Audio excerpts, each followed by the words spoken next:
இந்திய அணியினுடைய வேகப்பந்து வீச்சு ஆள்வுண்டராக வந்து திகழ்பவர் வந்து ஹர்திக் பாண்டியா.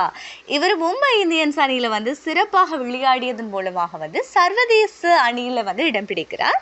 மும்பை இந்தியன்ஸ் அணியிலிருந்து குஜராத் டைட்டன்ஸ் அணிக்கு வந்து செல்றார். அங்கு வந்து கேப்டனாக முதல் தொடரிலேயே வந்து சாம்பியன் பட்டத்தை வாங்கி கொடுத்த ஒரு வீரராகவும் வந்து இருக்கின்றார். அதன் பின்னர் மீண்டும் மும்பை இந்தியன்ஸ் அணிக்கு வந்து திரும்பி வரார். 2025ஆம் ஆண்டு சீசன்ல வந்து கேப்டனாகவும் வந்து நியமிக்கப்படுகின்றார். கடந்த சீசன்ல வந்து மும்பை இந்தியன்ஸ் அணி வந்து ஏமாற்றம் அடைந்து கொண்டு வருகிற ஒரு நிலையை வந்து நாங்கள் பார்க்கக்கூடியதா இருக்குது.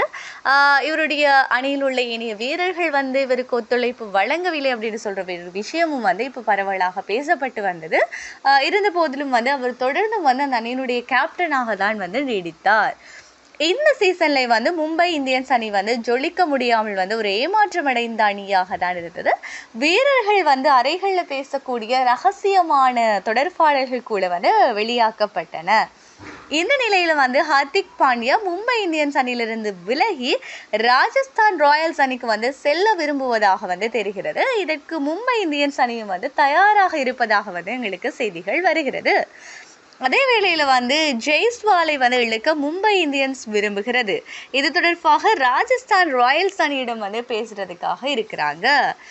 ஜெய்ஸ்வால் ராஜஸ்தான் ராயல்ஸ் அணியினுடைய தொடக்க வீரராக வந்து விளையாடி வருகிறார். சஞ்சு சாம்சன் வந்து அணியிலிருந்து விலகியதற்கு பிறகு தங்களுக்கு வந்து அணியில முக்கியத்துவம் கிடைக்கும் அப்படின்னு சொல்லி வந்து அவர் எதிர்பார்த்து காத்திருந்தார். அதே வேளையில வந்து ராஜஸ்தான் ராயல்ஸ் அணி ரியான் பராக்கை வந்து கேப்டனாக நியமிக்குது.